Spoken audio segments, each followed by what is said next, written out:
The Beginning, an Old Testament Journey, Episode 27, Eating the Fruit, Part 4 of 4. I wanted to create a quick summary and did this through my AI prompt or my browser prompt. Why did God tell Adam and Eve not to eat from the tree of knowledge, LDS?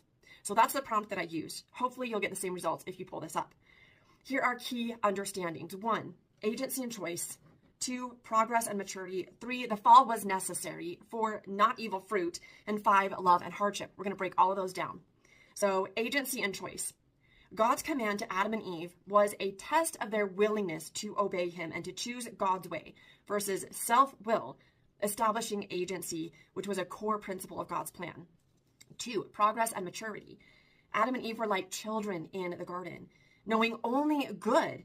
Eating the fruit was a step towards maturity, enabling them to understand evil and sin, which is essential for becoming like God and experiencing the fullness of life. This also opened the door for them to be parents.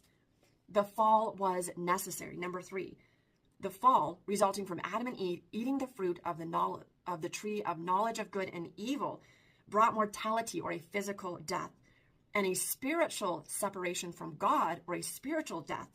But it also made it possible for them to have children and for God to fulfill his plan of happiness and immortality and eternal life for mankind through the atonement of Jesus Christ, which was all part of the plan. 4, it was not evil fruit. The tree itself was not evil. Neither was the knowledge of evil that Adam and Eve gained by eating the fruit from the tree of knowledge of good and evil. The fruit was not inherently bad, but disobeying God's command, specifically not to eat of the fruit of the tree of knowledge of good and evil, that brought on consequences, and those consequences were mortality, death, and unhappiness. Love and hardship is number 5. God warned Adam and Eve of the hardships, mortality, death, difficulty that would follow, but allowed agency for Adam and Eve to choose for themselves, as he wouldn't force them to choose the difficulty. They had the agency from the very beginning to choose whether or not they were going to eat that fruit.